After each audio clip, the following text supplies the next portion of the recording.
إن الحمد لله نحمده ونستعينه ونستغفره ونؤمن به ونتوكل عليه ونعوذ بالله من شرور أنفسنا ومن سيئات أعمالنا من يهده الله فلا مضل له ومن يضلله فلا هادي له وأشهد أن لا إله إلا الله وحده لا شريك له وأشهد أن محمدا عبده ورسوله صلى الله تعالى عليه وعلى آله وصحبه أجمعين আল্লাহ সুবহানাহু ওয়া তাআলার মহান দরবারে লাখ শুকরিয়া জ্ঞাপন করছি, যিনি আমাদেরকে প্রতি জুমার ন্যায় আজকেও সালাতুল জুমা আদায় করার জন্য মারকাজুল উলুম আল ইসলামিয়া জামে মসজিদে আসার তৌফিক ইনায়েত করেছেন।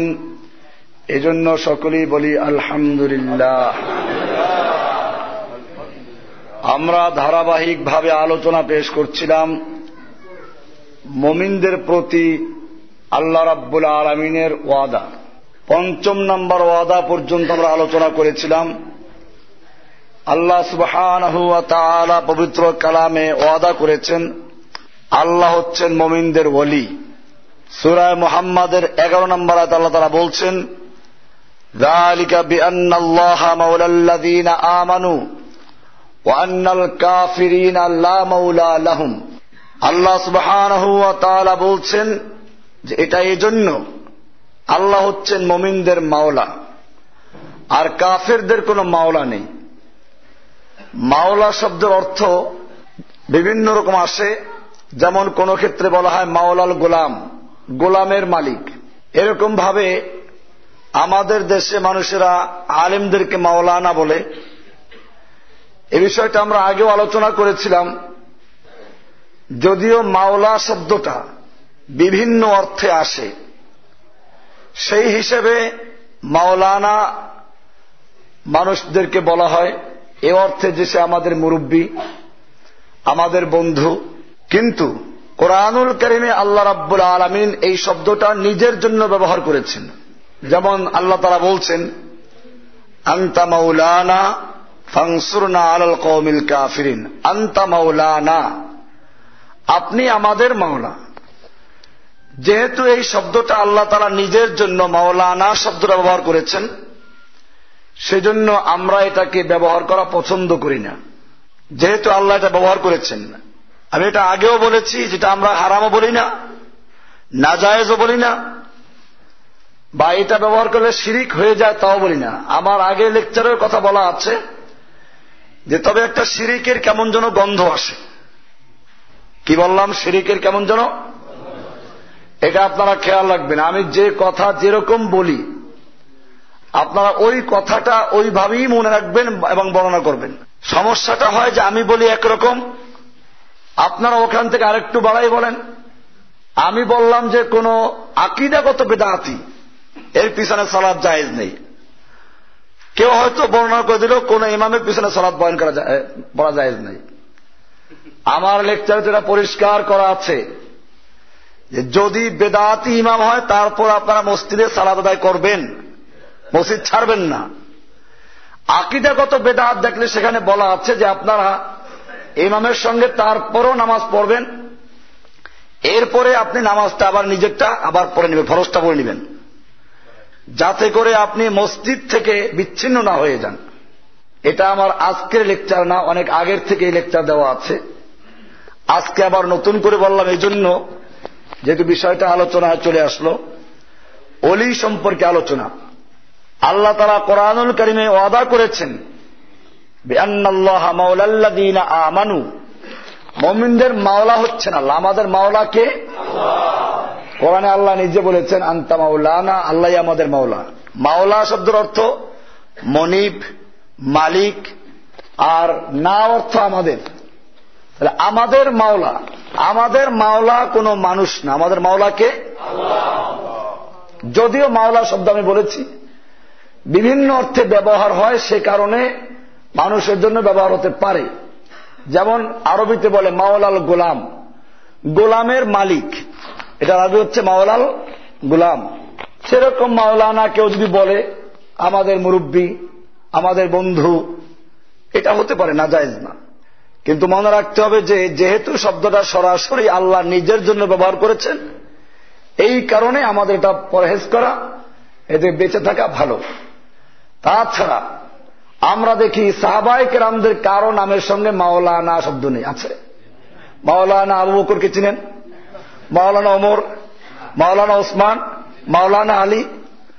না, সাহাবায়ে কেরাম এই শব্দগুলো ব্যবহার করেন নাই। এমনকি মাওলানা মুহাম্মদ, আমাদের দেশে দুরূদ পড়লে এটা যোগ করে আল্লাহুম্মা সাল্লি আলা মুহাম্মাদিন ওয়া আলা আলি মুহাম্মদ, এখানে কি করে মাওলানা মুহাম্মদ। এটা আমরাও ব্যবহার করেছি আগে, কিন্তু যখন দেখলাম যে না, এই শব্দটা আল্লাহ নিজের জন্য ব্যবহার করেছেন, তাহলে দেখি যে আল্লাহর নবীর জন্য সাহাবায়ে কেরাম ব্যবহার করেছেন কিনা। তালাশ করতে গিয়ে দেখলাম যে না, আমাদের এইটার কোনো ভিত্তি নেই। আল্লাহর নবী প্রসঙ্গে আল্লাহর নবী যতগুলো দুরূদ শিখিয়েছেন আমাদেরকে, তার মধ্যে মাওলানা নাই। আল্লাহুম্মা সাল্লি আলা সাইয়্যিদিনা মাওলানা মুহাম্মদ, না, এই মাওলানা শব্দ কোথাও। তাহলে আমরা পরিষ্কার, এই মাওলানা শব্দটা আল্লাহ ছাড়া অন্য কোন জায়গায় ব্যবহার করা হয় নাই। এজাফতের সঙ্গে ওলামায়ে কেরাম বুঝবে এটা, এজাফতের সঙ্গে মাওলাল গুলাম, মাওলাল মুআলাত, এরকম বিভিন্ন শব্দ আছে, সেটা আর একটা শব্দের সঙ্গে সংযুক্ত করে। কিন্তু আমভাবে ব্যাপক অর্থে মাওলানা মানে আমাদের মাওলা, এটা আল্লাহর জন্যই প্রযোজ্য। তারপরও যেহেতু বিভিন্ন অর্থের অবকাশ আছে, এজন্য আমরা এটাকে হারাম বলি না বা সরাসরি শিরকও বলি না। এটার মধ্যে কেমন যেন শিরকের ঘেরান আসে, এজন্য আমরা আমাদের নামের সঙ্গে মাওলানা শব্দ ব্যবহার করাটা পছন্দ করি না। কোরআনুল কারীমে আল্লাহ সুবহানাহু ওয়া তাআলা সূরা আলে ইমরানের 68 নম্বর আয়াতে বলছেন, আল্লাহু ওয়ালিয়ুল মুমিনিন, আল্লাহ হচ্ছেন মুমিনদের ওলি। মুমিনদের ওলি, মুমিনদের ওলি হচ্ছেন কে? আল্লাহ।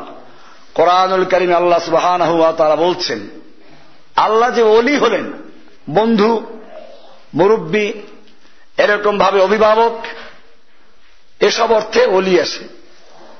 আল্লাহ সুবহানাহু ওয়া তাআলা বলছেন সূরা বাকারার 275 নম্বর আয়াতে, আল্লাহু ওয়ালিয়্যুল্লাযীনা আমানু ইউখরিজুহুম মিনাজ যুলুমাতি ইলান নূর। আল্লাহ হচ্ছেন ওয়ালিয়্যুল্লাযীনা আমানু, মুমিনদের ওলি।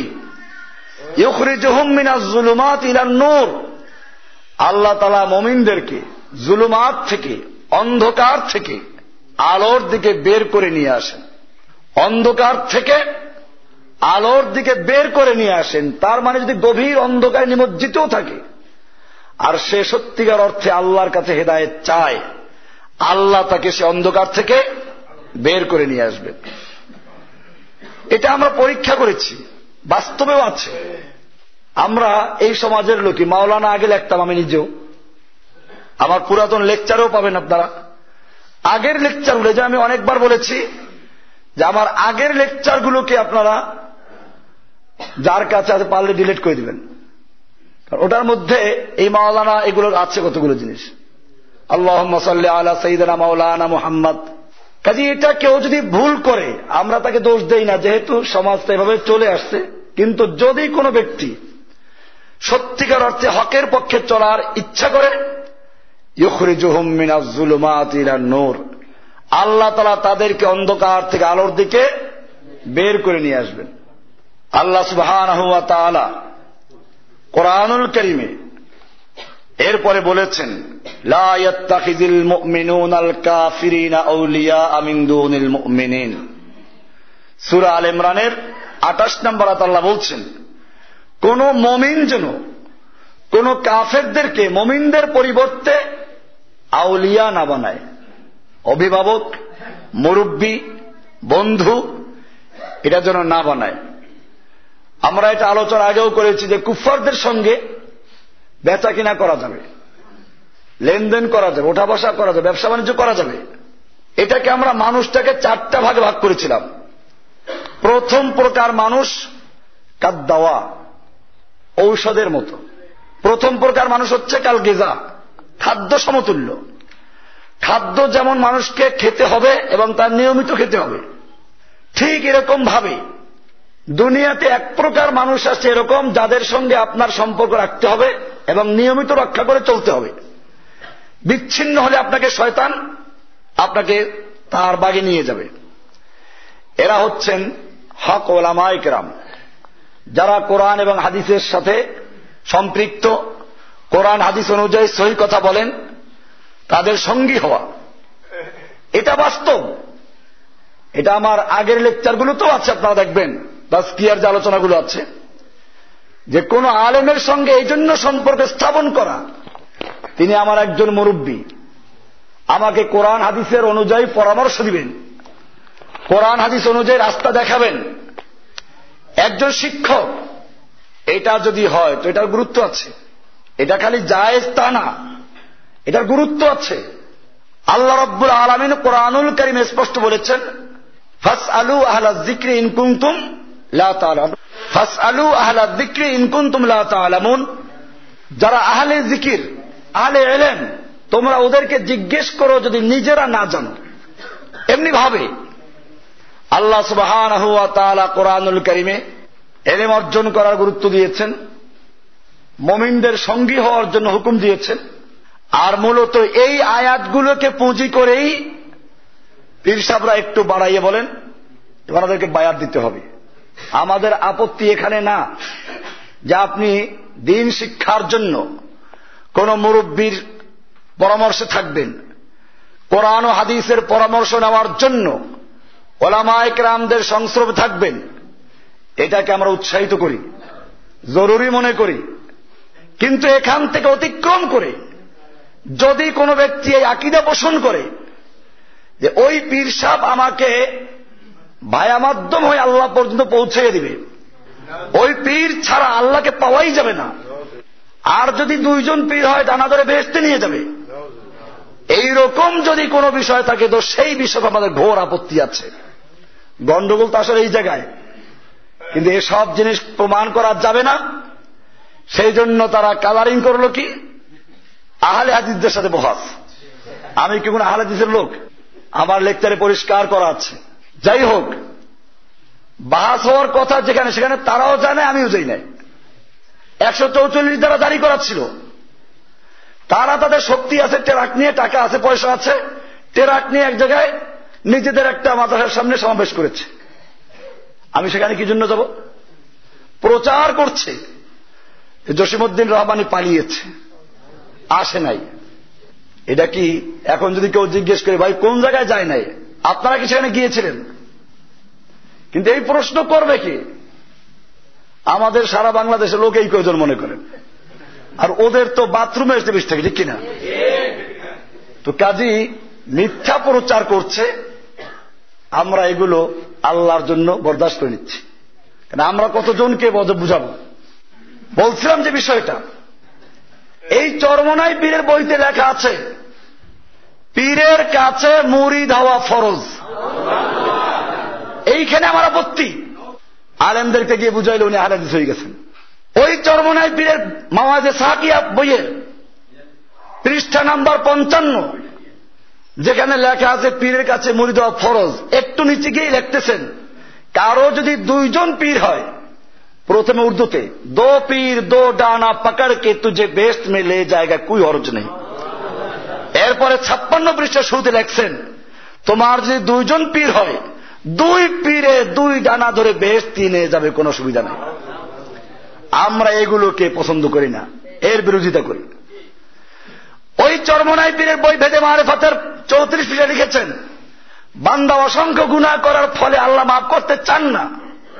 পীর অনুনয় বিনয় করে আল্লাহর কাছে বলে, তারপরে ওই অনুনয় বিনয়ের ফলে আল্লাহ তাআলা তার গুনাহ মাফ করে দেন। ভায়া মাধ্যম, আমরা এটাকে ঘোর বিরোধিতা করি। এই বিষয়গুলো আলোচনা আনে নাই। এই বিষয়গুলো যদি ওলামায়ে কেরাম জানতো তাহলে এদের খপ্পরে পড়তো না, বুঝতো যে এখানে বিষয় অন্য কিছু। যাই হোক, এটা পরিষ্কার। আমাদেরকে কে কি বলল, কি প্রচার করলো, এই পাত্তা আমি জীবনে দেই নাই। কাজ করবো কার জন্য? আল্লাহ তাআলা দেখেন না? মিথ্যা বলে মানুষ। একজন লোক অর্ধেক কবরে চলে গেছে, সে লোকদেরকে প্রচার করে কি জসিম সাহেব পালিয়েছে, মসজিদ তালা লাগানো, আমাদের মসজিদ তালা লাগানো ছিল। এই যে লোকগুলো মিথ্যা বলে, আল্লাহ তাআলা দেখেন না? যাই হোক, এই জন্য আপনারা সহি জিনিসটা খেয়াল রাখবেন। আমরা এটা পরিষ্কার বলি, ওলামায়ে কেরামদের সঙ্গী হওয়া, ওলামায়ে কেরামদের সংস্রবে থাকা, এরকম ভাবে দিনদার লোকদের সংস্রবে থাকা, এর গুরুত্ব এখনো দিচ্ছি, আগের আমার লেকচার আছে। কুনু মা সাদিকিন, সত্যবাদীদের সঙ্গী হও। কোরআনের আয়াত আমরা কি অস্বীকার করব না আমল করব? কিন্তু যদি এই সাদিকুন দ্বারা খাস করে দেওয়া হয় পীর সাহেবদের সঙ্গে মুরিদ হও, আমরা এটার বিরোধিতা করি। কারণ আল্লাহ রাব্বুল আলামিন নিজে একটা ব্যাখ্যা দিয়েছেন, সেখানে পীরের কথা বলেন নাই। আল্লাহ তাআলা বলেছেন সূরা হুজুরাতের 15 নম্বর আয়াতে, ইন্নামাল মুমিনুনা আল্লাযীনা আমানু বিল্লাহি ওয়া রাসূলিহি সুম্মা লাম ইয়ারতাবু ওয়া জাহাদু বিআমওয়ালিহিম ওয়া আনফুসিহিম ফি সাবিলিল্লাহি উলাইকা হুমুস সাদিকুন। নিশ্চয়ই ওই সমস্ত মুমিনরা যারা আল্লাহ এবং আল্লাহর রাসূলের প্রতি ঈমান এনেছে, সুম্মা লাম ইয়ারতাবু, এরপরে কোন রূপ তারা সংশয় এবং দ্বিধাদ্বন্দ্ব মনে রাখে নাই, ওয়াজাহাদু বিআমওয়ালিহিম ওয়া আনফুসিহিম ফি সাবিলিল্লাহ, এবং তারা আল্লাহর রাস্তায় জান এবং মাল দিয়ে যুদ্ধ করেছে। আল্লাহ বলছেন উলাইকা হুমুস সাদিকুন, এরাই হচ্ছে সত্যবাদী। তাহলে আল্লাহ বলছেন সত্যবাদীদের সঙ্গী হও, সাদিকুনদের সঙ্গী হও। সাদিকুন কারা সে ব্যাখ্যা আল্লাহ দেন নাই? আল্লাহর ব্যাখ্যা মানবো না পীর সাহেবের ব্যাখ্যা মানবো? এই বিষয়টা পরিষ্কার হতে হবে। আমরাও বলি ওলামাদের সঙ্গে হওয়া, খালি বলি না। আমি তো বললাম যে কাল গেজা, এটা আমার একেবারে সেই অনেক আগে যে তাজকিয়ার লেকচার, সেখানেও আছে যে খাদ্য সমতুল্য। খাদ্য যেরকম জরুরি, ক্ষুধা পেলেই সঙ্গে সঙ্গে খেতে হয়, ঠিক এরকম ভাবে ঈমানকে টিকে রাখার জন্য কোরআন এবং সুন্নাহ মোতাবেক যারা হক কথা বলে, হক আলেম, তাদের সঙ্গী হওয়া, তাদের সাথে সম্পর্ক রাখা জরুরি। এটা এক প্রকার মানুষ। দ্বিতীয় প্রকার মানুষকে আমরা বলি কাল দাওয়া, ঔষধের মতো। ঔষধ মানুষ খায় যখন ঠেকা পড়ে তখন, ঠিক কিনা?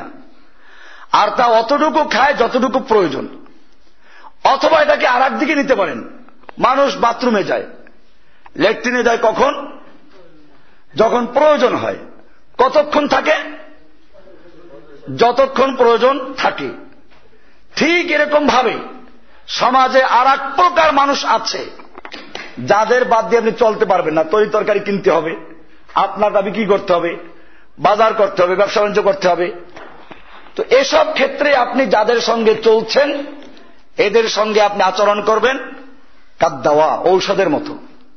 যতটুকু মেলার প্রয়োজন অতটুকু মিলবেন, আর যখন প্রয়োজন শেষ তখন তার থেকে কেটে পড়া।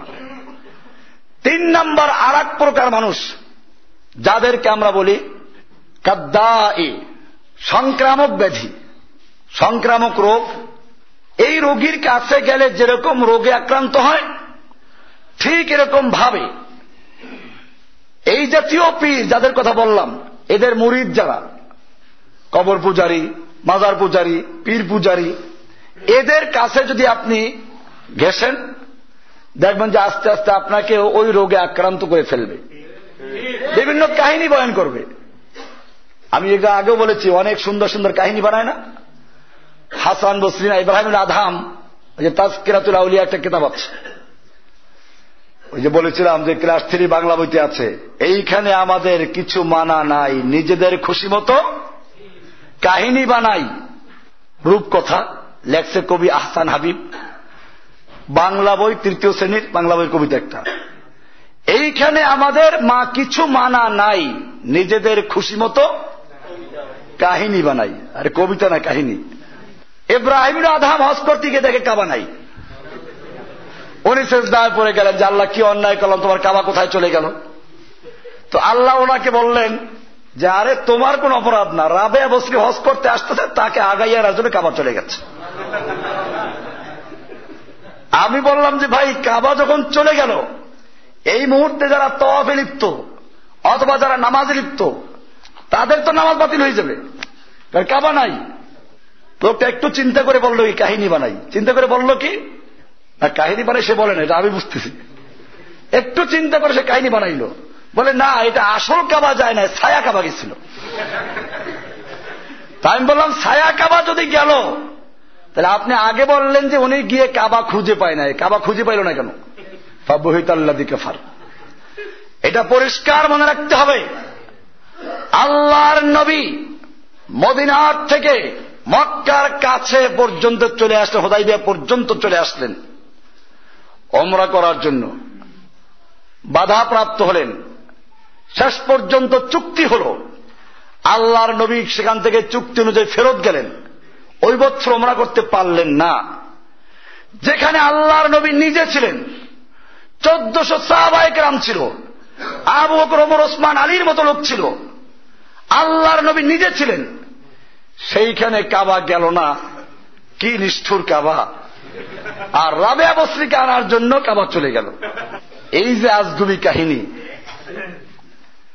এরকম আপনারা এই বইগুলো পড়লেই দেখবেন। এই জন্য আমরা বলি, এই জাতীয় লোকদের সঙ্গে মিশলে পরে আপনার ভিতরে রোগ ছড়াই পড়বে। এটা সংক্রামক ব্যাধি, এদের থেকে দূরে থাকা। 4 নম্বর আর এক প্রকার মানুষ হচ্ছে সমাজে, যাদেরকে আমরা বলি সামুম, বিষ, সাম্মুন, বিষ। বিষ খাইলে যেমন শেষ, এরকম ভাবে আকীদাগত বেদাতি যেগুলো আছে, এগুলোর সঙ্গে যদি আপনি যান তো আপনার ঈমান সম্পূর্ণ শেষ হয়ে যাবে। সেজন্য বন্ধুত্ব, মুমিনরা মুমিনদের সঙ্গে বন্ধুত্ব করবে। আল্লাহ তাআলা এই জন্য কোরআনুল কারীমে বলেছেন, লা ইয়াত্তাখিযুল মুমিনুনাল কাফিরিনা আউলিয়া মিন দুনিল মুমিনিন। কোন মুমিনরা কোন কাফেরের সঙ্গে বন্ধুত্ব করতে পারে না, কাফেরদেরকে সে ওলি, তার বন্ধু, অভিভাবক, মুরব্বী বানাতে পারে না। এটা আল্লাহ তাআলা সূরা নেসার 76 নম্বর আয়াতে বলছে। আল্লাহ তাআলা সূরা নেসার 76 নম্বর আয়াতে বলছেন, 28 নম্বর আলে ইমরান 28 নম্বর আয়াতে সেটা। এরপর আল্লাহ তাআলা বলছেন, আল্লাযীনা ইয়াত্তাখিযুনাল কাফিরিনা আউলিয়া মিন দুনিল মুমিনিন। আল্লাহ তাআলা বলছেন, যারা মুমিনদেরকে বাদ দিয়ে কাফেরদেরকে বন্ধু বানায়, অভিভাবক বানায়। আল্লাহ তাআলা বলছেন, প্রশ্ন করছেন, আইয়াবতাগুনা ইনদাহুমুল ইজ্জাহ, তারা কি ওদের কাছে ইজ্জত সম্মান লাভ করতে চায়?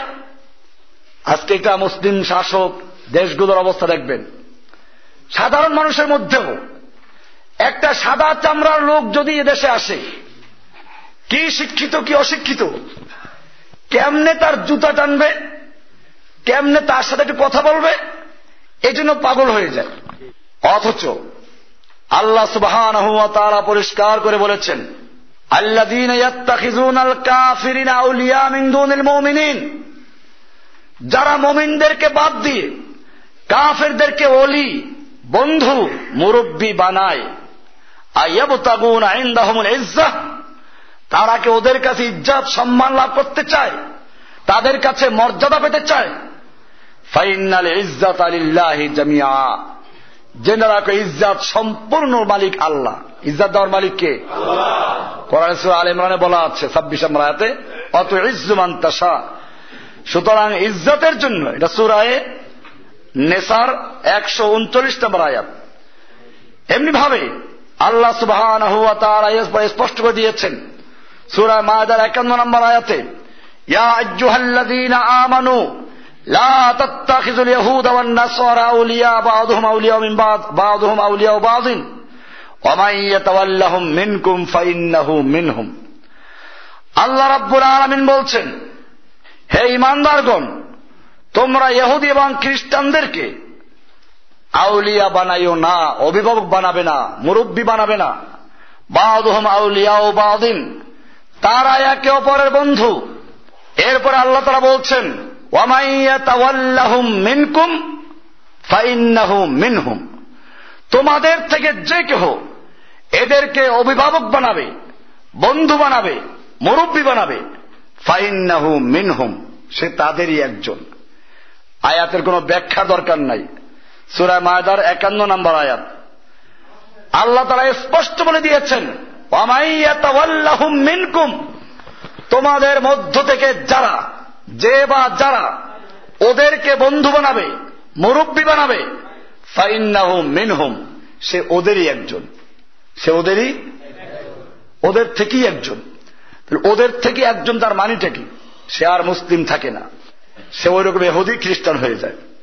এরপরে আল্লাহ সুবহানাহু ওয়া তাআলা সূরা মায়দার 57 নম্বর আয়াতে বলছেন, ইয়া আইয়ুহাল্লাযীনা আমানু লা তাত্তাখিযুল্লাযীনা ইত্তাখাযু দীনাকুম হুজওয়ান ওয়া লাইবা, হে ঈমানদারগণ, খবরদার, তোমরা ওই সমস্ত লোকদেরকে যারা তোমাদের দ্বীনকে উপহাস এবং খেলনার বস্তু বানিয়েছে, তোমাদের দ্বীনটাকে উপহাসের বস্তু মনে করে, খেলনার বস্তু মনে করে, তোমরা ওদেরকে আউলিয়া বানাইও না। মিনাল্লাযীনা উতুল কিতাব মিন ক্বাবলিকুম, তোমাদের আগের কিতাবের অনুসারী যারা, এদের মধ্য থেকে, ওয়াল কুফফার, এবং অন্যান্য কাফেরদের থেকে, যারাই তোমাদের দ্বীনকে উপহাস করে, মজাক করে, তুচ্ছ তাচ্ছিল্য করে, তোমরা এদেরকে আউলিয়া, বন্ধু বানাইবে না।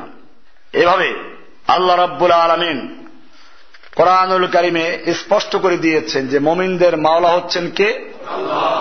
আল্লাহু ওয়ালিয়ুল মুমিনিন। এটা যদি মুমিনরা বিশ্বাস করে তাহলে তার দায়িত্ব হয়ে যায়। আল্লাহর রাসূল সাল্লাল্লাহু আলাইহি ওয়াসাল্লাম একজন সাহাবীকে বললেন যে, দেখো, ওয়ালাম, তুমি জেনে রাখো, লাউ আন্না আলাস সামাওয়াতি ওয়াল আরদ, জেনে রাখো সমস্ত আসমানবাসী এবং জমিনবাসী, ওয়াল ইনসু ওয়াল জিন্নু, সমস্ত মানব এবং দানব যদি একত্র হয়, আলা আইয়ানফাউকা, তোমার উপকার করার জন্য, তারা সকলে মিলে তোমার অতটুকুই উপকার করতে পারবে যতটুকু আল্লাহর পক্ষ থেকে লেখা আছে। ওয়ালাউ আন্না আলাস সামাওয়াতি ওয়াল আরদ ওয়াল ইনসু ওয়াল জিন্নু, আর যদি সমস্ত মানব জাতি, সমস্ত দানব জাতি, আসমানবাসী, জমিনবাসী একত্র হয় তোমার ক্ষতি করার জন্য, জেনে রাখো তারা সকলে মিলে তোমার অতটুকুই ক্ষতি করতে পারবে যতটুকু আল্লাহ তাআলার পক্ষ থেকে লেখা আছে। এটা মুমিনদের বিষয়। কাজে মুমিনদেরকে সবসময় খেয়াল রাখতে হবে, মুমিনদের মাওলাকে আল্লাহ। আল্লাহ যদি আমাদের মাওলা হয়, আমরা কাজও করবো কার জন্য? এটা আমি সবসময় বলি যে আমাদের কোনো দল নেই, কোনো ফেরকা নেই। সাহাবায়ে কেরাম যে যেখানে ছিলেন সেখান থেকে কাজ করেছেন কিসের জন্য? আল্লাহর জন্য, ইসলামের জন্য। আমরাও কাজ করছি কার জন্য? আল্লাহর জন্য। ইসলামের দিকে আহ্বান করছে, আল্লাহর দিকে আহ্বান করছে। এখানে কোনো আমাদের দল নেই, কোনো ফেরকা নেই, বরং আমরা মনে করি ইসলামের মধ্যে দল তৈরি করা, ফেরকা তৈরি করার কোন সুযোগ আল্লাহ তাআলা দেন নাই। আল্লাহ তাআলা কোরআনের অনেকগুলো আয়াতে সমালোচনা করেছেন। ইন্নাল্লাযীনা ফাররাকু দীনাহুম ওয়া কানু শিয়ান লাস্তা মিনহুম ফি শাই, নিশ্চয় জেনে রাখো, ফাররাকু দীনাহুম, আল্লাযীনা ফাররাকু দীনাহুম, যারা তাদের দ্বীনকে তাফরীক করেছে, দলাদলি তৈরি করেছে, ওয়া কানু শিয়ান, এবং তারা বিভিন্ন দলে উপদলে বিভক্ত হয়েছে, লাস্তা মিনহুম ফি শাই, হে নবী আপনি তাদের থেকে কোন দিক থেকে তাদের মধ্যে থেকে নন, আপনার সঙ্গে তাদের কোন দিক থেকে সম্পর্ক নেই। লাস্তা মিনহুম ফি শাইইন, কোন কিছুর বেলা আপনি তাদের থেকে নন। এত কঠোরভাবে বলা হয়েছে। আপনি বলবেন যে এই দল তো আমাদের এই দলগুলো না। আজকে বাংলাদেশে ইসলাম কায়েমের জন্য রাজনৈতিক দল কত আছে? অনেকগুলো দল আছে। দল যখন তৈরি হয়ে গেল, প্রত্যেক দলের আলাদা পরিচয় আছে, ঠিক কিনা? এমনকি এমন হয়ে গেছে, এখন যদি আপনি বলেন যে আমি মুসলিম, আপনাকে পাল্টা প্রশ্ন করবেন, মুসলিম তো বুঝলাম ভাই, কোন দল করেন? তার মানে মুসলিমদের মাথার মধ্যে বিষয়টা বদ্ধপরিকর হয়ে গেছে যে মুসলিম হলে চলবে না, কোন একটা দল থাকতে হবে। এই লোকগুলো বলে, যেটা আমি আগেও আলোচনা করেছি, সেদিনও নাকি আলোচনা করেছে একজন, ইয়াওমা নাদউ কুল্লা উনাসিন বিইমামিহিম। আল্লাহ তাআলা কোরআনে বলেছেন প্রতিটি মানুষকে তার ইমামের নেতৃত্বে ডাকা হবে। ইমামের অর্থ এখানে বিভিন্ন অর্থ আছে, যদি ওনাদেরটাই মেনে নেই নেতা, তাহলে আমি বলবো কিয়ামতের মাঠে তোমরা তোমাদের এক একজন নেতার সাথে অধীনে চলে যাইবা। কোথায় যাইবা আল্লাহ জানে। ওই মাঠে আল্লাহর নবী নিজে থাকবেন কিনা? তো যারা কোন নেতা মানে না, কোন দল মানে না, কোন ফেরকা মানে না, তারা ওখানে বসে থাকবে শেষ পর্যন্ত আল্লাহর নবীর যে দল সেই দলের সঙ্গে চলে যাবে, ঠিক কিনা? আমরা কাজ করি কার পক্ষে? আর তরিকা মানি কার? তোমরা যখন চিশতির তরিকায় চিশতির নেতৃত্বে চলে যাবে, কাদেরীর নেতৃত্বে চলে যাবে, অমুকের নেতৃত্বে চলে যাবে, আমরা বসে থাকবো কারো নেতৃত্বে যাব না। আমরা নেতৃত্ব মেনেছি একজন, আর কার? মুহাম্মদুর রাসূলুল্লাহ সাল্লাল্লাহু আলাইহি ওয়াসাল্লামের। আমরা বসে থাকবো আমাদের সেই কি আছে নবী, যার তরিকা আমরা মেনেছি, তিনি যখন আসবেন আমরা তার তরিকায় চলে যাব ইনশাআল্লাহ। ভাইরা আমার, এজন্য মনে রাখতে হবে বিষয়টা ক্লিয়ার। আল্লাহর রাসূল সাল্লাল্লাহু আলাইহি ওয়াসাল্লাম কঠোরভাবে বলেছেন, ইন্না বনী ইসরাঈল তাফাররাকাত আলা সিনতাইন ওয়া সাবঈনা মিল্লাহ। জেনে রেখো বনী ইসরাঈল 72 ফিরকায় বিভক্ত হয়েছিল। ওয়া তাফতারিকু উম্মতি আলা 73 মিল্লাহ। আমার উম্মত অচিরে 73 ফিরকায় বিভক্ত হবে। কুল্লুহুম ফিন্নার, এরা সকলেই জাহান্নামী হবে। ইল্লা মিল্লাতান ওয়াহিদাতান, তবে একটা মাত্র মিল্লাত, একটা মাত্র দল শুধুমাত্র জান্নাতবাসী হবে। সেই দলটি কারা? আল্লাহর রাসূল সাল্লাল্লাহু আলাইহি ওয়াসাল্লাম বলেছেন যে আমার পরে যে দলগুলো হবে তারা নাকি?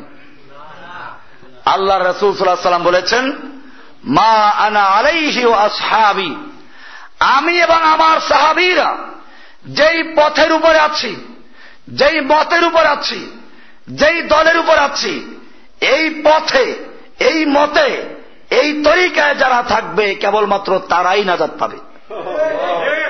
এখন আপনি আপনাকে জিজ্ঞেস করুন, আজকে যে বর্তমানে যত ফেরকা, যত তরিকা আছে, আল্লাহর নবী যখন বলেছেন যে আমার তরিকায় যারা চলবে, তখন কি এই তরিকা ছিল? বর্তমান তরিকাগুলো ছিল? তখন একটা তরিকাই ছিল, তার নাম ছিল ইসলাম। তার নাম কি? ইসলাম। আর কোন তরিকা মরিকা ছিল না। আল্লাহর নবী সাল্লাল্লাহু আলাইহি ওয়াসাল্লাম যেই জিনিসগুলো সাবধান করলেন যে আমার পরে অনেক তরিকা হবে, আমরা দেখলাম ঠিকই অনেক তরিকা হয়ে গেছে। অনেকে প্রশ্ন করে এত দল আমরা কোথায় যাব? ভাই, এই কথা বলে আপনি মুক্তি পাবেন না।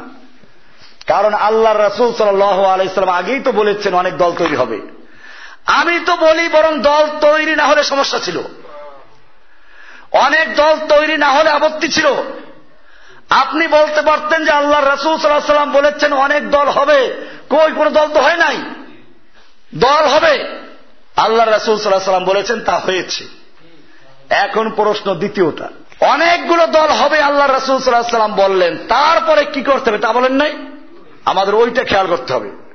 তিনি বলেছেন অনেকগুলো দল মত যখন তৈরি হবে তখন তোমাদের কাজ হচ্ছে মা আনা আলাইহি ওয়া আসহাবি, আমি এবং আমার সাহাবীরা যেই দলে, যেই তরিকায়, যে মতে আছি, এই তরিকায় যারা থাকবে তারাই নাজাত পাবে।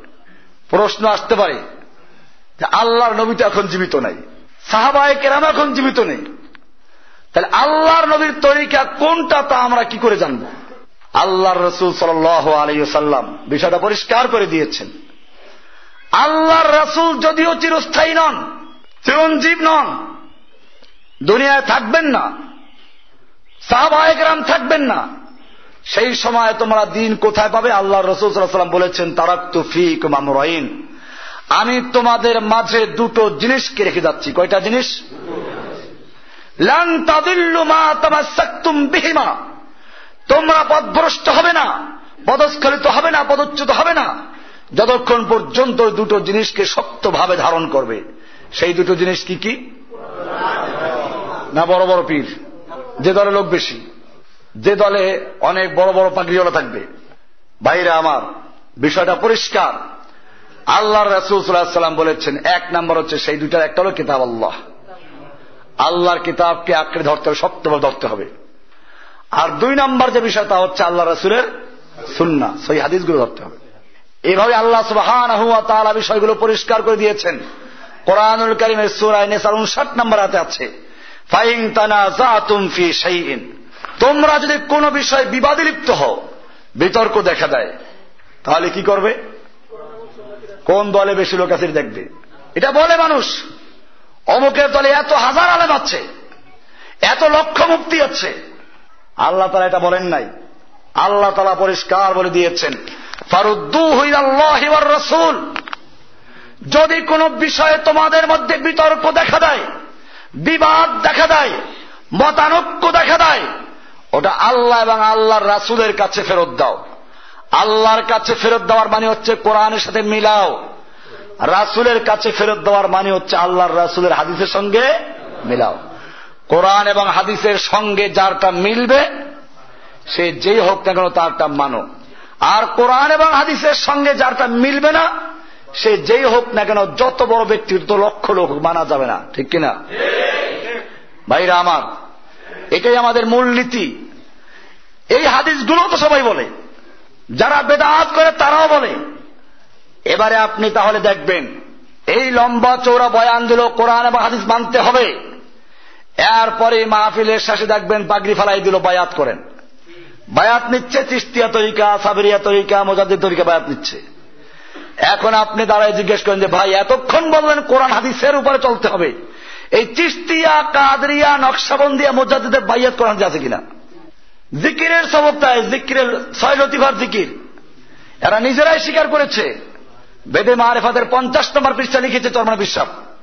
এটা এই পীর সাহেবের বই না, এই বই হল ওদের দাদা পীর সাহেবের বই, একেবারে চরমনার প্রধান। যে বেদে মারেফাত 50 নম্বর পৃষ্ঠা আছে। 6 লতিফার কথা কোরআন শরীফে ও হাদিস শরীফে নাই। তবে আল্লাহর ওলিগণ আল্লাহকে পাইবার জন্য একটা রাস্তা হিসেবে তৈরি করেছেন। আল্লাহর ওলিগণ আল্লাহকে পাইবার জন্য রাস্তা তৈরি করলেন, আল্লাহর রাসূল তো রাস্তা তৈরি করে দেন নাই। তাহলে ইসলাম অসম্পূর্ণ রয়ে গেছে। আল্লাহকে পাইবার রাস্তাটা আল্লাহ রাসূল বলে দেন নাই, এই রাস্তাটা আমাদেরকে শিখাইলেন কারা? কি জঘন্য কথা! তাহলে আল্লাহর নবী বা সাহাবায়ে কেরামরা আল্লাহকে পাওয়ার রাস্তা খুঁজে পান নাই, রাস্তা তৈরি করলেন কে? এই জন্য মনে রাখবেন, যারা আমাদের সমালোচনা করেন, ভুল ধরেন, আল্লাহর রাস্তে বলছে আল্লাহকে ভয় করেন, মিথ্যা বলেন না। আমরা যেটা যেরকম বলি ওটা ওই রকম ভাবে বলার চেষ্টা করেন, বোঝার চেষ্টা করেন। একটা পোস্টারে লিখে দিল আল্লাহ আল্লাহ জিকির করা কুকুরের ঘেউ ঘেউ করার মতো নাকি বলছি আমরা কেউ? আপনারা যারা আমার লেকচার নিয়মিত শুনেন, কেউ এখানে বলতে পারবেন?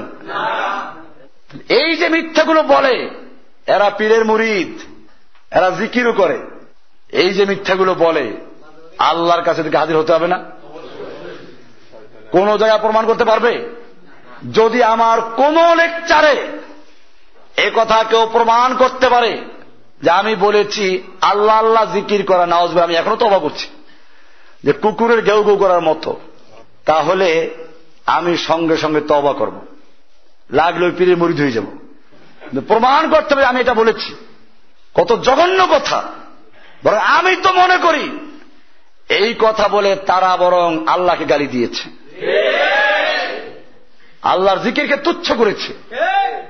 কি জঘন্য কথা! একজন মানুষের বদনাম করা দরকার, এগুলো আল্লাহর উপরে নিয়ে করবে, আল্লাহকে জড়াইয়ে করবে। ভাইরা আমার, এজন্য আমরা মনে করি আজকের যে আল্লাহ তাআলা মুমিনদের সঙ্গে যে ওয়াদাগুলো করেছেন, 25টা ওয়াদা আছে, এরকম 5ম নম্বর ওয়াদা নিয়ে আলোচনা হচ্ছিল। আল্লাহ তাআলা মুমিনদের ওলি, এটা যদি একজন মানুষ পরিষ্কার বিশ্বাস করে, তাহলে সে যে কোনো জায়গায় থাকবে, কাজ করবে কার জন্য? তার বিশ্বাস তাকে আল্লাহ তাআলা দেখেন। তাহলে তার আর কোনো চাওয়া পাওয়া থাকবে না, কাউকে খুশি করার জন্য কাজ করবে না, খুশি করবে কাকে? এই জন্য হাদিসে বলা আছে যে তোমরা শিরকে খাফি থেকে বাঁচো, গোপন শিরিক। সাহাবায়ে কেরাম জিজ্ঞেস করলেন যে গোপন শিরিকটা কি? বলেন যে কোন ব্যক্তি সালাত আদায় করছে, তো সালাতের রুকুটা লম্বা করছে, সেজদা লম্বা করছে এই জন্য যে সে জানতে পারলো তাকে কোনো লোক ফলো করছে, দেখতে পাচ্ছে, এই মানুষটা তাকে আল্লাহওয়ালা বলবে, এই মানুষটা তাকে ভালো মনে করবে, এই মানুষকে খুশি করার জন্য যদি আমল করে তাহলে সে শিরক করলো। না, আমল করবো কাকে খুশি করার জন্য? এর মধ্যে আল্লাহর সাথে আরেকজনকে শরীক করা হলো। এই জন্য আমাদেরও খেয়াল রাখতে হবে, আমরা জীবনের সকল ক্ষেত্রে আমল করবো কার জন্য? আল্লাহর জন্য। আল্লাহ তাআলা আমাদেরকে দেখেন, তিনি আমাদের কথা শুনেন, আমাদের অন্তরের কথা পর্যন্ত জানেন, এটা আমরা খেয়াল রাখবো। এরপরে 6 নম্বর ওয়াদা হচ্ছে আল্লাহর দয়া। আল্লাহ তাআলা দয়া করবেন মুমিনদেরকে। কোরআনুল কারীম আল্লাহ তাআলা বলছেন সূরা জাসিয়া 30 নম্বর আয়াতে, ফাম্মাল্লাযীনা আমানু ওয়া আমিলুস সালিহাতি ফায়ুদখিলুহুম রাব্বুহুম ফি রাহমাতিহি যালিকা হুয়াল ফাওজুল মুবিন। আল্লাহ রাব্বুল আলামিন বলছেন, যারা ঈমান এনেছে ওয়া আমিলুস সালিহাত এবং নেক আমল করেছে, ফায়ুদখিলুহুম রাব্বুহুম ফি রাহমাতিহি, আল্লাহ তাআলা তাদেরকে নিজ রহমতে প্রবেশ করাবেন। আল্লাহ তাআলা তার রহমতে প্রবেশ করাবেন।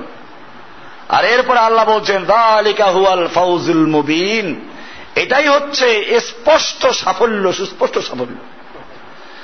আল্লাহ বলছেন এটাই সবচেয়ে স্পষ্ট সাফল্য। আল্লাহ তাআলা সূরা আরাফের 156 নম্বরে বলছেন, ওয়া রাহমাতি ওয়াসিআত কুল্লা শাইইন, আমার রহমত সব বস্তুকে পরিবেষ্টন করে আছে। ফাসাআকতুবুহা লিল্লাযীনা ইয়াত্তাকুনা ওয়া ইউতুনাজ যাকাতা ওয়াল্লাযীনা হুম বিআয়াতিনা ইউমিনুন, সুতরাং আমি তা লিখে দিব তাদের জন্য যারা তাকওয়া অর্জন করেছে, যাকাত আদায় করে এবং আমার আয়াত সমূহের প্রতি ঈমান রাখে, আমি তাদের জন্য আমার রহমতকে লিখে দিব। এটা বিরাট সৌভাগ্য যে আল্লাহ তাআলা আমাদের জন্য তার রহমতটাকে লিখে দিবেন। আল্লাহর রহমত কিরকম?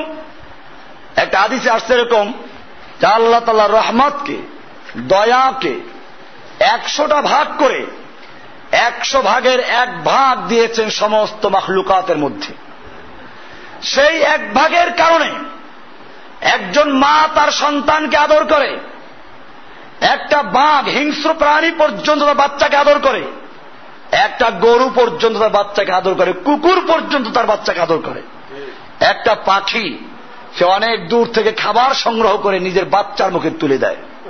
এই যদি 100 ভাগের 1 ভাগের যতটুকু সমস্ত মাখলুকাতের ভিতরে পড়েছে তার দ্বারা এই মায়া হয়, যে আল্লাহ তাআলা 99টা রহমত নিজের জন্য রেখে দিয়েছেন, সে কত মায়া করবে।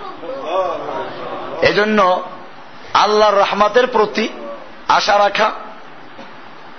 আল্লাহ সুবহানাহু ওয়া তাআলা হাদিসে কুদসিতে আসছে এটা, ইন্না রহমতি সাবাকাত গযবি, আমার রহমত আমার গজবের উপরে অগ্রাধিকার রাখে।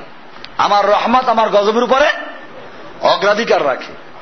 তার মানে হচ্ছে যে আপনি যত অন্যায় করেন, যদি সত্যিকার অর্থে অন্যায় করে আল্লাহর কাছে তওবা করতে পারেন, আল্লাহর রহমত আপনার উপরে বেশি চলে আসবে।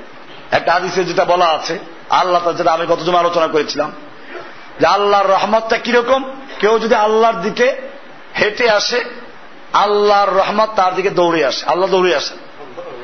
এরকম ভাবে আল্লাহর রাসূল সাল্লাল্লাহু আলাইহি ওয়াসাল্লাম উদাহরণ দিয়ে পরিষ্কার করে বুঝিয়ে দিয়েছেন।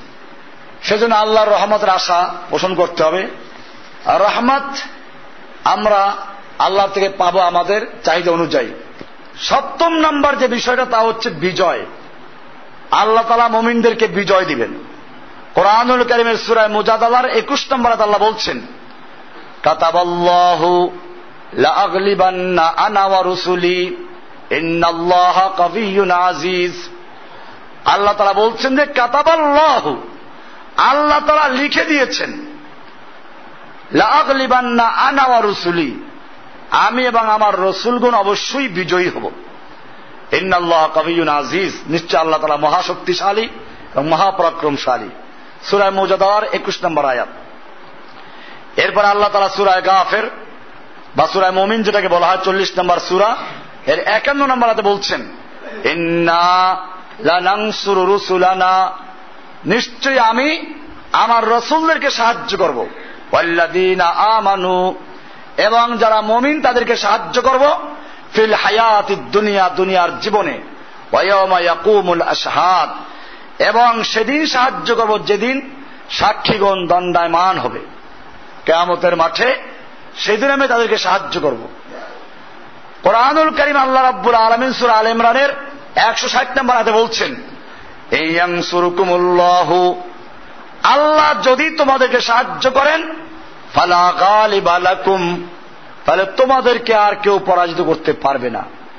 ওয়া ইয়াখযুলকুম, আর আল্লাহ যদি তোমাদেরকে অপমান করেন, আল্লাহ তোমাদের সাহায্য ছেড়ে দেন, ফামান যাল্লাযী ইয়ানসুরুকুম মিন বাদিহি, তাহলে কে আছে এরকম যে তোমাদেরকে আল্লাহর পরে সাহায্য করবে? ওয়া আলাল্লাহি ফালিয়াতাওয়াক্কালিল মুমিনুন, আল্লাহ তাআলা বলছেন যে সর্বক্ষেত্রে মুমিনদের আল্লাহর উপরই ভরসা করা উচিত। ভরসা করবে কার উপরে? আজকে মুসলিম জাতি ভরসা করছে ইহুদি খ্রিস্টানদের উপরে। ওরা যে সাহায্য না করে আমরা কেমনে চলবো? এটা মনে রাখতে হবে। কাফের আগের যুগেও ছিল, এখনো আছে। ইহুদি আল্লাহর নবীর যুগেও ছিল, এখনো আছে। সাহাবায়ে কেরামদের যুগেও ছিল, এখনো আছে। সেই সময় ইহুদিদের অবস্থা কি ছিল আর বর্তমানে কি অবস্থা আছে, এটাই খালি তুলনা করতে হবে। যে ইহুদি ওমর বিন খাত্তাব রাদিয়াল্লাহু তাআলা আনহু যখন খায়বরের থেকে ইহুদিদেরকে বহিষ্কারের নোটিশ জারি করলেন, ইহুদি নেতা ওমর ইবনুল খাত্তাবের দরবারে এসে হাত জোর করে ভিক্ষা করছে, ওমর তুমি আমাদের কেন বহিষ্কার করছো? তোমার নবী আমাদেরকে এখানে থাকার জন্য অনুমোদন করেছিলেন, আমরা তোমাদের চাষাবাদ করব, অর্ধেক ফসল তোমাদের, অর্ধেক আমাদের থাকবে, আজকে কেন বহিষ্কার করছো? ওমর ইবনুল খাত্তাব রাদিয়াল্লাহু তাআলা আনহু সেদিন বলেছিলেন, ওই আল্লাহর দুশমন, ওই দিন আল্লাহর নবী তোদেরকে কি বলেছিলেন তা আমার অক্ষরে অক্ষরে মনে আছে। আর হাত তোকে উদ্দেশ্য করে আল্লাহ নবী বলেছিলেন, তোদেরকে সেদিন এখান থেকে বহিষ্কার করা হবে, সেদিন তোদেরকে এখান থেকে তোদের উট, তোদের ঘোড়াগুলো নিয়ে এত দূর পালাবে, যেতে যেতে ক্লান্ত হয়ে হাঁপাতে থাকবে। আল্লাহর নবী যে ভবিষ্যৎবাণী করেছিলেন, ওই ইহুদি আজকে সেই দিন হাজির হয়ে গেছে, তোদেরকে এখান থেকে যেতেই হবে। ইহুদিদেরকে তাড়িয়ে দেওয়া হলো। আজকে সেই ইহুদি মাত্র 70 লাখ, আর মুসলিম জাতি 150 কোটির উপরে। এই 150 কোটি মুসলিমদেরকে ইহুদিরা ভয় দেখাচ্ছে। কারণটা কোন জায়গায়? আল্লাহ বলছেন, ইয়ানসুরকুমুল্লাহু, যদি আল্লাহ তাআলা তোমাদের সাহায্য করেন, ফালা গালিবা লাকুম, তাহলে তোমাদেরকে আর কেউ গালেব, তোমাদের উপর কেউ বিজয় হতে পারবে না। আজকে বোঝা গেল আল্লাহ সাহায্য নাই। সাহায্য নাই কি জন্য? আল্লাহর সাহায্য চাইতে হইলে আল্লাহর কাছেই চাইতে হইবে। এই জন্য ইয়াকা আগে, নাবুদু পরে, ইয়াকা আগে নাস্তাইন। অর্থটা কি? ইয়াকা নাস্তাইন মানে কেবলমাত্র তোমার কাছেই সাহায্য চাই, আল্লাহর কাছেও সাহায্য চাইবা, আবার ইহুদি খ্রিস্টানদের কাছেও সাহায্য চাইবে, এটা হবে না। এজন্য আল্লাহ তাআলা আগের আয়াতগুলো বলেছেন, ইহুদি খ্রিস্টানদের তো অভিভাবক বানাবে না, মুরব্বী বানাবে না। তবে এটা বাস্তব যে আল্লাহর সাহায্য আসার জন্য একটু পরীক্ষা হবে। হাদিসটা আমরা আগেও বলেছিলাম। খাব্বাব ইবনে আরাত রাদিয়াল্লাহু তাআলা আনহু বয়ান করেন, ক্বালা শাকাউনা ইলা রাসূলিল্লাহি সাল্লাল্লাহু আলাইহি ওয়াসাল্লাম ওয়া হুয়া মুতাওয়াসসিদুন বুরদাতান লাহু ফি জিল্লিল কাবা। আল্লাহর রাসূল সাল্লাল্লাহু আলাইহি ওয়াসাল্লাম কাবার ছায়াতলে একটা চাদর গায়ে দিয়ে শুয়েছিলেন।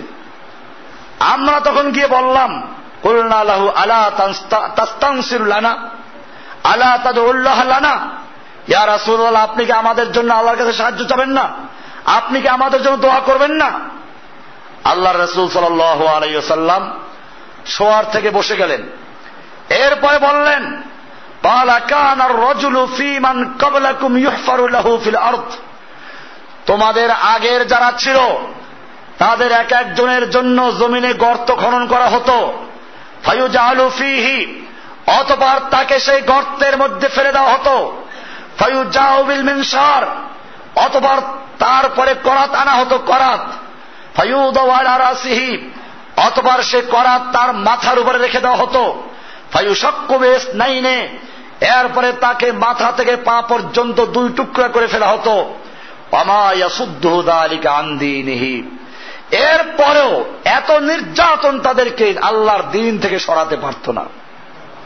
ওয়া ইউমশাতু বিআমশাতিল হাদিদ মা দুনা লাহমিহি মিন আযমিন ওয়া আসাবিন, তাদের এক একজনকে লোহার চিরুনি দিয়ে তাদের চামড়াগুলো থেকে গোশতগুলো আলাদা করা হতো, রগগুলো হাড্ডি থেকে এবং রগের থেকে গোশতগুলো আলাদা করে ফেলা হতো।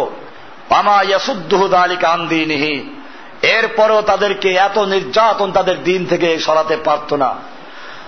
এরপরে আল্লাহর রাসূল সাল্লাল্লাহু আলাইহি ওয়াসাল্লাম বললেন, ওয়াল্লাহি লা ইউতাম্মান্না আল্লাহু হাযাল আমরা, ওয়াল্লাহি লা ইউতিম্মান্না হাযাল আমরা, নিশ্চয় আল্লাহ তাআলা অবশ্যই এই দ্বীনকে পরিপূর্ণ করবেন।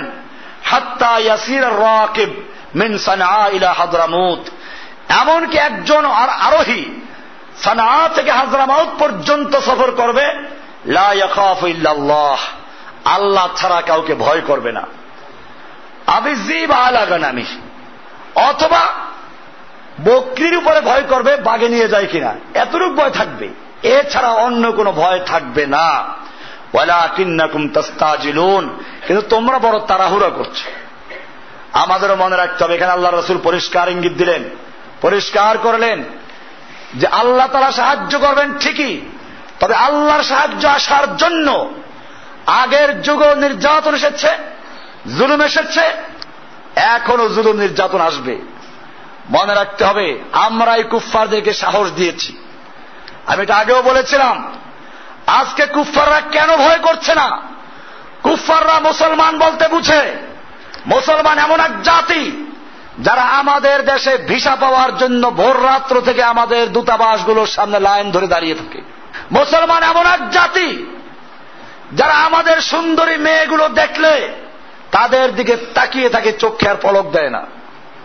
মুসলমান এমন এক জাতি যারা আমাদের দেশে এসে আমাদের গাড়ি মোছাকে গৌরব মনে করে, আমাদের জুতা পলিশ করে দেওয়াকে গৌরব মনে করে। মুসলমান এমন এক জাতি যারা আমাদের ব্যবহার করা গাড়িগুলোকে তারা দ্বিতীয় নাম্বারে কিনে নেয়, আমাদের পোশাকগুলো পুরাতন হয়ে গেলে ফেলে দেয়, সেগুলো তারা ব্যবহার করে। আমার ভাইয়েরা, মূলত ইহুদি খ্রিস্টানরা জানতে পারে নাই মুসলমান কাকে বলে। মুসলমান বলে সেই উমর ইবনে খাত্তাবকে, যিনি অর্ধজাহানের শাসক, অথচ তার জামার ভিতরে 18টা তালি ছিল। মুসলমান সেই যুবকদেরকে বলে, তোমরা তাদেরকে ভয় পাচ্ছ, এখন তোমরা বুঝতে পেরেছ, ওই যারা লাইন ধরে থাকে তারা মুসলমান নয়। মুসলমান সেই লোকগুলো যারা তোমাদের সাদা চামড়া দেখে, যেই চামড়ার মধ্যে শিরিক আর কুফর আছে, ওই চামড়ার দিকে তাকানো দূরের কথা, ওই চামড়া থুতু নিক্ষেপ করতে রাজি না। মুসলমান সেই যুবকদেরকে বলে যারা তোদের দেশের নাগরিকত্ব ছেড়ে দিয়ে, আমেরিকার নাগরিকত্ব ছেড়ে দিয়ে, ব্রিটেনকে ছেড়ে দিয়ে, মদিনা মক্কা ছেড়ে দিয়ে পাহাড় পর্বতে এসে শুকনো রুটি খাওয়ার জন্য জীবনকে বেছে নিয়েছে, আর সঙ্গে একটা অস্ত্র ধারণকে বেছে নিয়েছে। মুসলমান তারা, যেই মুসলমানদের ঘরে খাবার নেই, তারপরেও তোদের দেওয়া কোনো খাবার গ্রহণ করতে রাজি না। এই মুসলমান আবার তৈরি হয়েছে, এজন্যই কুফফারদের মাথা খারাপ হয়ে গেছে। মুসলমান থাকবে ওরা যারা খালি মসজিদে বসে থাকবে, মুসলমান তারা যারা আখিরি মোনাজাত দিয়ে মনে করবে জীবনের সব গুনাহ মাফ হয়ে গেছে। দেখেন না, মদ খায়, সুদ খায়, ঘুষ খায়, জুয়াচর, এই সবগুলো একটা আখিরি মোনাজাতে যাওয়ার জন্য পাগল হয়ে যায়, ঠিক কিনা? তার মানে কি এটা বেদাত না? ওরাও কিন্তু বেদাতের বিরুদ্ধে বলে। আপনি যান না ওই আখিরি মোনাজাত পার্টি যারা আছে এদের কাছে যান, দেখবেন যে এরাও বেদাতের বিরুদ্ধে কথা বলে। আপনি যখন জিজ্ঞেস করবেন যে ভাই, আল্লাহর নবী কি বিদায় হজের ভাষণে একটা লম্বা মোনাজাত করেছেন, আধা ঘন্টা 1 ঘন্টা করে? আল্লাহর নবী কিরকম একটা মোনাজাত করেছিলেন যেখানে বেনামাজি, ফাসেক, ফুজ্জার, মুনাফিক আর যত রকম আছে সবগুলো হাজির হলেন? ভাইরা আমার, এটা মনে রাখতে হবে, কুফফাররা আসল মুসলমান চিনতে পারে নাই। ওরা মনে করেছিল মুসলমান ওই লোকগুলো যারা খালি শুক্রবারে মসজিদে আছে, এরপরে বাকি জীবনে আমাদের তরিকা মানে। মুসলমান ওই লোকগুলো যারা শুধুমাত্র আমাদের উপর নির্ভর করে থাকে, আপনারা জানেন মদিনার এক যুবক আফগানিস্তানে যুদ্ধ করে আহত হয়ে গেছে। লোকেরা ঔষধ নিয়ে আসলো, দেখলো ঔষধের লেভেলে তৈরি, এটা ব্রিটেনের বা কোনো একটা কুফুর রাষ্ট্রের, ছুঁড়ে মেরে ফেলে দিল। এই যুবক বলো মধু নিয়ে আসো, আল্লাহর নবী বলেছেন মধুর মধ্যে শেফা, এই বলে সে মধু লাগাচ্ছে নিজের জখমে। তবু ইহুদি খ্রিস্টানদের তৈরি ঔষধ ব্যবহার করে নাই। এরা মুসলিম, ইনশাআল্লাহ সেই মুসলিম আবার যেদিন তৈরি হবে এবং তৈরি হচ্ছে, কিয়ামত পর্যন্ত একদল থাকবে, আল্লাহর নবী বলেছেন সেই মুসলিমদের সংখ্যা বেশি বড় হবে না। মুসলিম শরীফের হাদিস, বাদাল ইসলাম গরীবান ওয়া সায়াউদু কামা বাদা গরীবান ফাতুবা লিল গুরাবা। আল্লাহর রাসূল সাল্লাল্লাহু আলাইহি ওয়াসাল্লাম বলেছেন, ইসলাম অপরিচিত অবস্থায় শুরু হয়েছে, যখন ইসলামকে কেউ চিনত না। আল্লাহর রাসূল সাল্লাল্লাহু আলাইহি ওয়াসাল্লাম বলছেন আবার সেই অপরিচিত অবস্থায় ফিরে যাবে, যখন ইসলামকে কেউ চিনবে না। এখন ইসলামকে কেউ চিনে না। আপনি যদি বলেন আমার দিন ইসলাম, আমি মুসলিম, কেউ চিনে না, আপনার দলের নাম কি বলেন তো? কোন দল করেন? তাহলে ইসলাম অপরিচিত হয়ে গেছে, ঠিক কিনা? আল্লাহর রাসূল সাল্লাল্লাহু আলাইহি ওয়াসাল্লাম বলেছেন ফাতুবা লিল গুরাবা, ইসলামের এই কঠিন অবস্থায় যখন ইসলামকে কেউ চিনবে না, এই সময় যারা সঠিক ইসলামকে আঁকড়ে ধরবে, শক্তভাবে ধারণ করে রাখবে, তাদের জন্য রয়েছে বিশাল সাফল্য এবং সুসংবাদ। আমাদের মনে রাখতে হবে, এই কঠিন পথে চলতে গেলে আমাদের আখিরি মোনাজাতে লক্ষ লক্ষ লোক আসবে না। আখিরি মোনাজাতই নাই তো কেমনে আসবে? আল্লাহর রাসূল সাল্লাল্লাহু আলাইহি ওয়াসাল্লাম বলেছেন, কোন মজলিস শেষ হলে একটা দোয়া আছে, এই দোয়াটা পড়লে ওই মজলিসে যেগুলো ভালো কাজ হয়েছে সেগুলো সিলমোহর লেগে যায়, আর যেগুলো অন্যায় হয়েছে, ভুল হয়েছে, এগুলো মাফ হয়ে যায়। দোয়াটা কি? সুবহানাল্লাহি ওয়া বিহামদিহি সুবহানাকাল্লাহুম্মা বিহামদিকা আশহাদু আল্লা ইলাহা ইল্লা আনতা আস্তাগফিরুকা ওয়া আতুবু ইলাইক। আল্লাহর রাসূল সাল্লাল্লাহু আলাইহি ওয়াসাল্লামের আখিরি দোয়া পড়ো, এরা সেটাকে বাদ দিয়ে বলেন আখিরি মোনাজাত। এরকম ভাবে আমাদের মনে রাখতে হবে, এই আখিরি মোনাজাত যতই করেন কুফফারদের কোনো চিন্তা নাই। আপনি মুজাহিদ কমিটি নাম দিয়ে বাংলাদেশের প্রত্যেকটা মসজিদে জিকির কমিটি বানাইলেন, কুফফারদের কোনো আপত্তি নাই। ওরাও বুঝে আল্লাহর নবী মুহাম্মদ সাল্লাল্লাহু আলাইহি ওয়াসাল্লাম যে জিহাদ করেছিলেন সেই জিহাদ এটা না। তোমাদের আমিরুল মুজাহিদিন আছে, এরপরও কুফফাররা খোঁজার চেষ্টা করে না কোন লোকটা আমিরুল মুজাহিদিন, কারণ এই মুজাহিদিনদের নিয়ে তাদের কোনো আশঙ্কা নাই। কারণ এই মুজাহিদিন জিকির করতে করতে বাদরের মতো উপরে উঠে ঝুলতে থাকে। আপনারা দেখেন নাই, আল্লাহর নবীর কোন সাহাবী বাদর হয় নাই, বাদরের মতো ঝুলে নাই। তোমার ফয়েজ কি আল্লাহ নবীর চেয়ে বেশি হয়ে গেল? আল্লাহ নবীর ফয়েজে কোন মানুষ গাছের উপর উঠেছে? এরা বাদর ঝুলে, বাদর। আপনারা গিয়ে দেখবেন, আমার কাছে ভিডিও আছে, লাগলে আমাদের পর দেখে দেবেন কেমনে বাদর মতো ঝুলে। আর নইলে এদের যেখানে বড় বড় মাহফিল হয় সেখানে গিয়ে দেখবেন, যখন জিকির চলে তখন দেখবেন যে বাসের উপর উঠে গেছে। আল্লাহর নবীর কোন সাহাবী বাদর হয়েছিলেন? বান্দরামি করেছেন? বান্দরামি করার নাম ইসলাম না, কিনা? এই জন্য মনে রাখতে হবে, কোন দলে লক্ষ লক্ষ মানুষ, হাজার হাজার আলেম, এটা মাপকাঠি নয়। মাপকাঠি হচ্ছে আল্লাহর রাসূল সাল্লাল্লাহু আলাইহি ওয়াসাল্লাম কি করেছেন, সাহাবায়ে কেরাম কি করেছেন। আল্লাহর নবীর দেওয়া ওজিফা যথেষ্ট না, এখন ওজিফা মানুষ তৈরি করে নিয়েছে। আল্লাহর নবী সকাল সন্ধ্যার দোয়া বলেছেন, এই দোয়া পড়ো, সেগুলো পরিবর্তন করে 30টা ওজিফা আছে। এখন এটা গান বানাইছে আবার আলেমরা, আয়ে খোদা এ পাক রহমান ও রহিম, এটা গান বানাইছে, এটা সকালে বিকাল পড়তে হয়। আল্লাহ নবী সাহাবীরা এগুলো পড়ে দেন নাই। মুশকিল, তারা তো জান্নাত পায় কিনা সন্দেহ নাকি। এদের যে অবস্থা, এটা দেখলে মনে হয় যে আল্লাহ নবী সাহাবীরা বোধহয় জান্নাতে যেতে পারবেনই না, কারণ সাহাবীরা এগুলো করে দেন নাই। এদের জান্নাতে যাওয়ার জন্য যে তরিকা, অথচ আল্লাহর রাসূল সাল্লাল্লাহু আলাইহি ওয়াসাল্লাম বলেছেন, কুল্লু উম্মতি ইয়াদখুলুনাল জান্নাতা ইল্লা মান আবা, আমার সমস্ত উম্মত জান্নাতে যাবে তবে যারা আবা, অস্বীকার করলো। সাহাবায়ে কেরাম জিজ্ঞেস করলো, আমাইয়া আবা ইয়া রাসূলুল্লাহ, কে অস্বীকার করলো? ক্বালা মান আতাআনি দাখালাল জান্নাহ। আল্লাহর রাসূল সাল্লাল্লাহু আলাইহি ওয়াসাল্লাম বললেন, যে ব্যক্তি আমার আনুগত্য করবে দাখালাল জান্নাহ, সে জান্নাতে প্রবেশ করবে। ওয়া মান আসানি ফাকাদ আবা, আর যে আমার আনুগত্য করলো না, আমার অবাধ্য হলো, সেই অস্বীকার করলো, সেই জাহান্নামে যাবে। পরিষ্কার হয়ে গেল। এই জন্য মুমিনদের মনে রাখতে হবে, মুমিনরা কোন অপপ্রচারে কান দিবে না, মুমিনরা সৎ কাজ করবে। কার জন্য? আজকে আমরা একটা আলোচনা করেছি আল্লাহ মুমিনদের ওলি, এরপরে দ্বিতীয় নাম্বার আলোচনা ছিল আল্লাহর দয়া মুমিনদের জন্য রয়েছে, আর 3 নাম্বার ছিল আল্লাহ তাআলা মুমিনদেরকে বিজয় দান করবেন। তবে সেই বিজয় দেওয়ার আগে মুমিনদেরকে পরীক্ষাও করবেন। যেই মুমিনদেরকে পরীক্ষা করা হচ্ছে পাহাড়ে পর্বতে, ইনশাআল্লাহ এই মুমিন তৈরি হচ্ছে এখন। এই মুমিন যখন তৈরি হবে আল্লাহর নুসরত অবশ্যই আসবে। জেনে রাখবেন কুফফারদের শক্তি বাড়ে না কমে? এখন প্রমাণ নেন, আপনাদের দুর্বল হওয়ার কোনো কারণ নাই। আমেরিকা যখন ইরাকে হামলা করে, আফগানিস্তানে হামলা করে, তখন বর্তমান আমেরিকার যে অর্থনীতিতে আছে, শক্তিশালী আছে, তার চেয়ে বেশি ছিল না কম ছিল? বহুত বেশি ছিল। আর মুসলমানরা তখন যুদ্ধ করছে যারা, তারা সংখ্যায় বেশি না কম ছিল? কম ছিল। বর্তমানে এসে আমেরিকার শক্তি ওই সময়ের থেকে বেশি না কম? কম। মুসলমানদের শক্তি ওই সময় থেকে বেশি না কম? বেশি। ওই সময় মুসলমানরা যুদ্ধ করেছে শুধুমাত্র আফগানিস্তানে, এখন মুসলমানরা ওদেরকে কোন জায়গায় বঞ্চিত করছে না।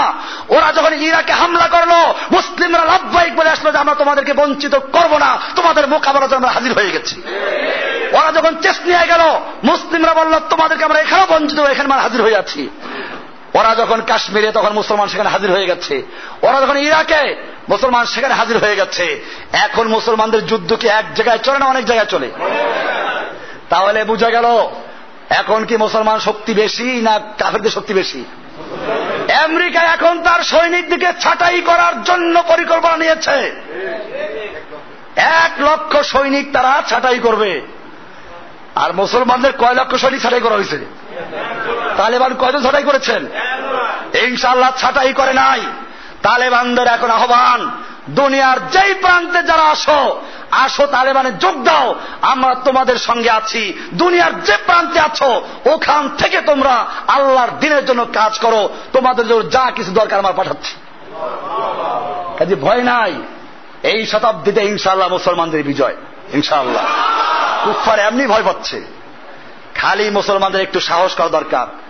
এই জন্য মনে রাখবেন, কুফফাররা যেই মুসলমানদেরকে ভয় পায়, সেই মুসলমানদেরকে ওরা চিনে নাই।